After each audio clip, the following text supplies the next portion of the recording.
Tergantung ulama yang mentafsirkan. Tapi rata-rata kalau ulama salaf itu kalau kalimat-kalimat seperti itu, wallahu alam bimuradi. Nun, Yasin. Tapi yakinlah bahwa di setiap huruf itu ada keistimewaan yang tak nampak bagi kita. Karena kita memahjub. Hati kita masih kotor. Hati kita terhalang untuk dapat kasyaf kepada Allah Subhanahu wa taala dan memahami kalam-kalamnya Allah Subhanahu wa taala. Kalau orang sudah betul-betul memahami kalam-kalam Allah, maka kenikmatan itu tidak akan ada bandingannya.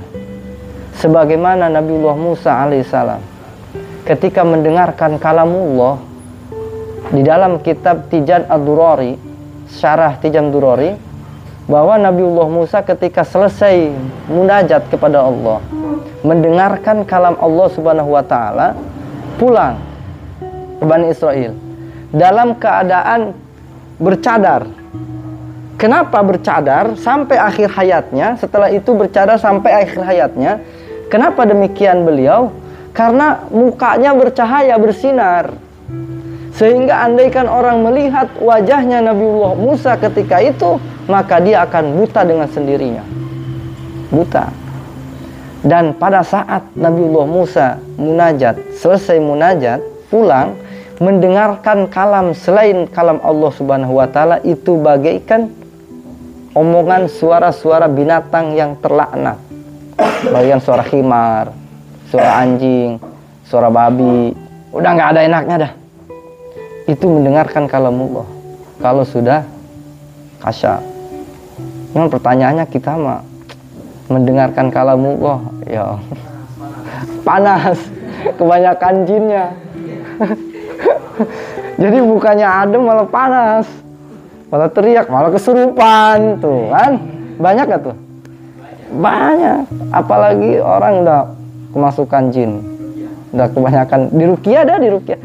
Kalau orang di dalam dirinya tidak ada jin yang bersemayam, tidak ada jin, tidak bersekutu, maka ketika dibacakan ayat-ayat Allah dingin.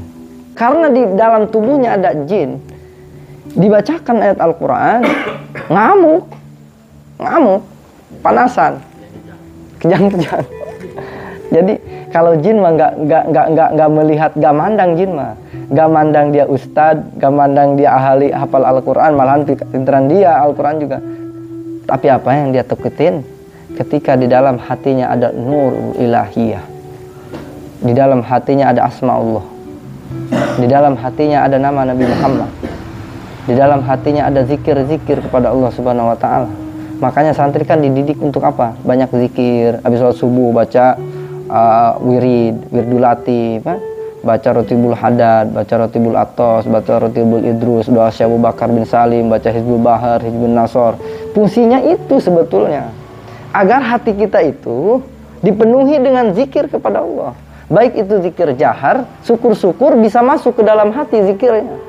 Jadi tidak ada sedetik waktu pun melainkan hati itu selalu irtibat kepada Allah Subhanahu wa taala. Tidak ada waktu sedikit pun, sesaat pun melainkan hatinya selalu irtibat kepada Nabi Muhammad. Irtibat itu apa? Punya hubungan kepada Allah, hubungan kepada Nabi Muhammad. Gitu. Nggak melihat dia orang pintar, orang bodoh. Kalau ada dalam hatinya mahabbah, cinta kepada Allah, cinta kepada Rasulullah, dialah sebetulnya yang ditakuti oleh jin. Iya, ditakuti oleh jin. Ada dalam hatinya irtibat hubungan kepada Allah Subhanahu wa taala. Wa sahabatur rabi'ah. Wallahu a'lam bishawab.